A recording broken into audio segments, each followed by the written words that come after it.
What is your name, and what is the name of your site? My name is Meredith Sapinski, but in Morocco I'm known as Marwa, and my site is a small village, or mid-sized village, named Arabawa.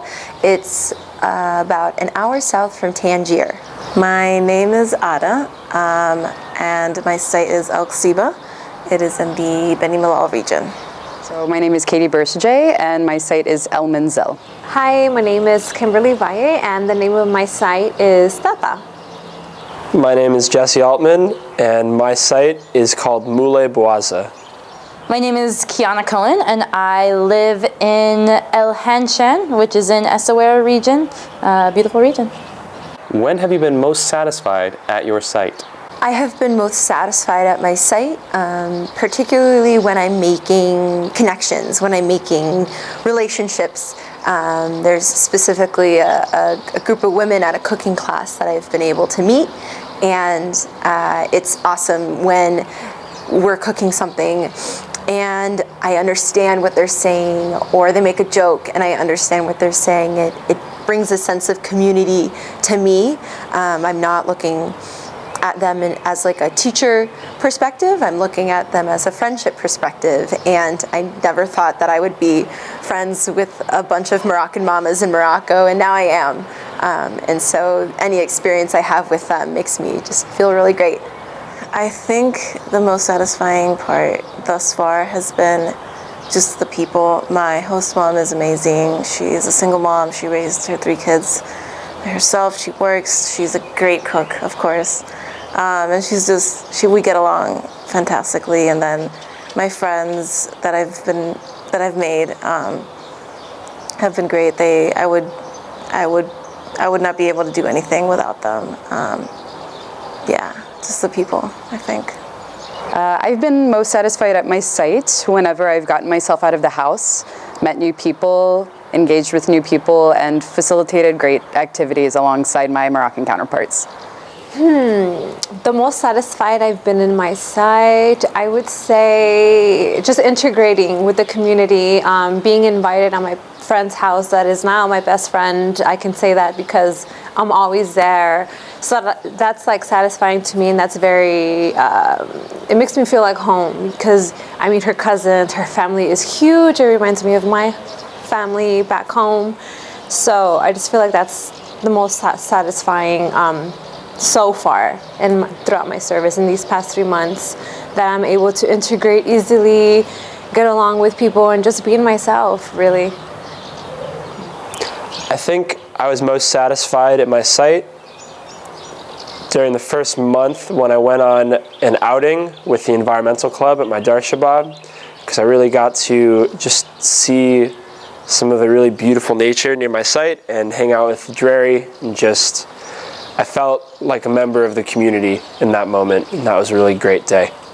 So I was invited a couple of weeks ago to a wedding.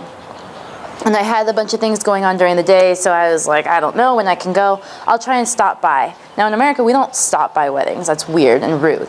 But in Morocco, it doesn't seem to be an issue.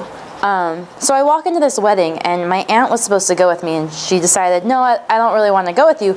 Just go, no problem. And I was like, I don't know anybody here. I don't want to walk into a random wedding where I don't know the bride or the groom or how these things work or what. But I was like, fine, I'll go in. Moroccans are hospitable, I'll go in. And I walk in, and sure enough, there are, 60 women there, half of which I know, half of which I teach their daughters. I'm sitting in the middle of these older women, and they're playing shabi around me, and we're singing and we're dancing.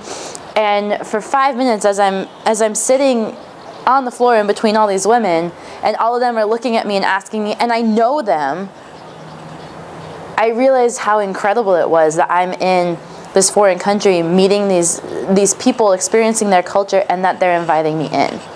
And that I do know people, and I do have that power, even though I can't verbally communicate with them all the time, that I can see them and smile and get to know them and be around them and be comfortable. And it was amazing. Who is your role model in your community? I have a few. One of them is my high school principal. He works very hard to keep the public high school at its best. He's working more than one job when it comes to being just the principal. Another role model I have in my community is a Moroccan mama, as we call them. She is a mother, she is the president of an association, she is a friend, she is a woman, she is a strong person, and she's been so important in making me feel welcomed in my community, and also practically a sister. I think I would have to say that my role model in my community is a friend I've made recently. We met at the Dar Shabab, and he is a year younger than I am, but he is very passionate about teaching, and he applied to be a teacher, but I think he's too young, he's 23, to be a teacher at the lycée or at college. And so he helps me with my English lessons. He shows up all the time, and he's like, "What are we doing today?" Like, he helps me.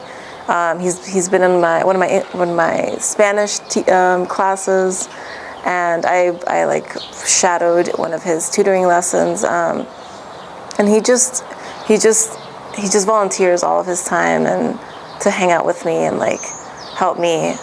So I think that his passion and his dedication, he's like, his students want to improve their French skills, and so he's picking up French too.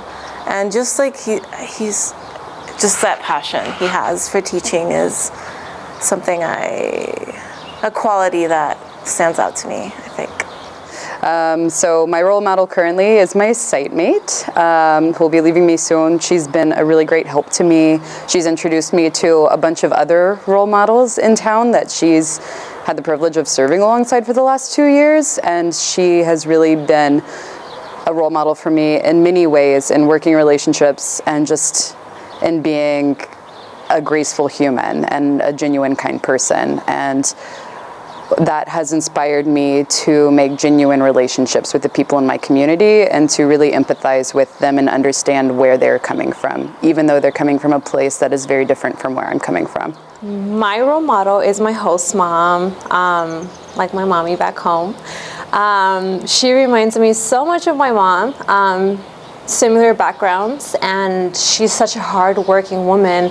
She wakes up every day at 7 in the morning, even if she sleeps 2 hours, 3 hours, because she works all day. So she spends so much time working at her store, and she just became an owner of a jalaba store, and she like sews, and she bakes bread, and she cooks for parties. She does so many things, and she has the energy to have me and my friends at her house, and she's just so inspiring. Although, you know, the conversation can go so far, but the conversations that we've had is just very inspiring, and like, she reminds me so much of my mom. Even like the littlest things, like when we're eating, like she cracks jokes. It's just like, she's like my mom. It's so crazy. So I feel like she's my role model, and every time I see her and talk to her, she puts me back in perspective, like as to why I'm doing what I'm doing in my career.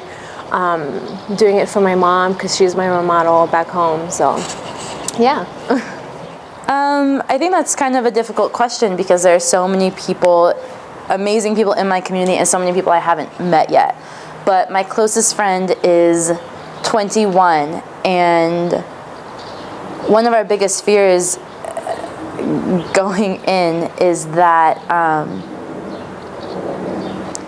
we don't know who we're going to meet, and we don't know how we're going to get along with people and stuff like that. So when you find someone who acts as a role model, who is there for you and helping you and is willing to drop their stuff whenever you say, you know, I need this, or can you help me figure something out, she's there. She's a Moroccan young woman ready to take on the world and willing to be my partner.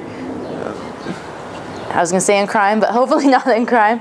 And she's absolutely amazing. And so when I grew up in one society and she grew up in a different society and we're coming together, I look up to her and admire the perseverance and dedication and drive that she has in her day-to-day life. And it reminds me that I am here and there are people around me that value me and that I value so much, because she's amazing. What questions do you have for your fellow Peace Corps volunteers? why are you serving in Peace Corps? It helps to remind not only why I am serving for myself, but also to hear some of those reasons other people serve, because it can then help inform my decision and validate my decision as to why I serve in Peace Corps. Questions I have for my fellow PCVs.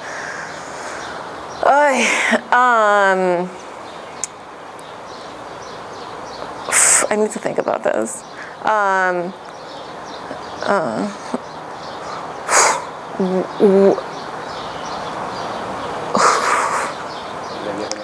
Yeah, I don't know what I'm going to ask my PCVs.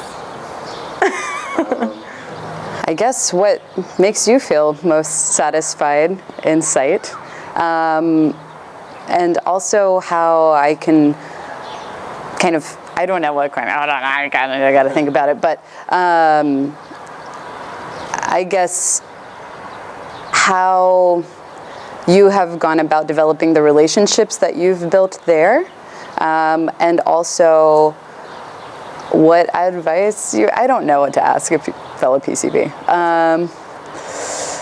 I guess the questions that I would have for my fellow PCVs would be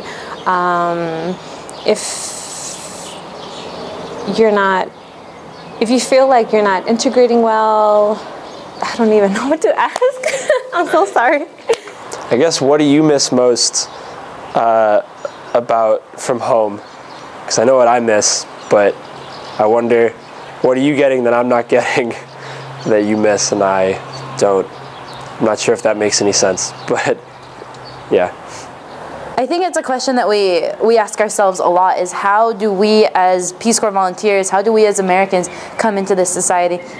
And how do you keep going, when you're knocked down, or when you realize a lot of these communities have certain resources? What am I doing here? How do you cope with that? How do you go home and re-energize and revitalize and just keep going? And I know that that's something that nobody has the answer to, and that we will continue struggling with for the next 2 years to beyond Peace Corps. But understanding, what is our role and how does that role change, and where do we go from here? Yeah. If we were sitting here a year from now celebrating mid-service training, what did you achieve in your site? I hope I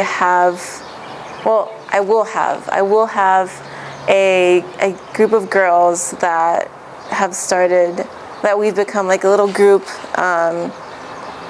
doing activities, learning about community service, learning about their community, learning about how to be better global citizens.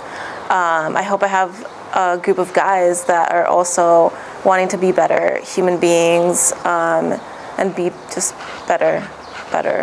I hope I will have an environmental group, hopefully, and I'll be thinking of new projects that I can do with other community members, other PCVs, collaboratively.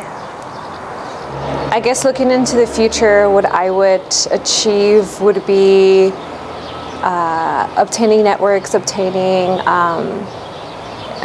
relationships, and also while doing so, being successful in some programs that I want to work for, which is like working with women and high school students, employability and life skills.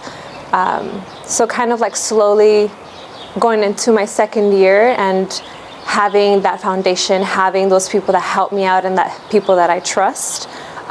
So I'm hoping that within a year I'm able to have that and have a second year as successful or even more successful than the first.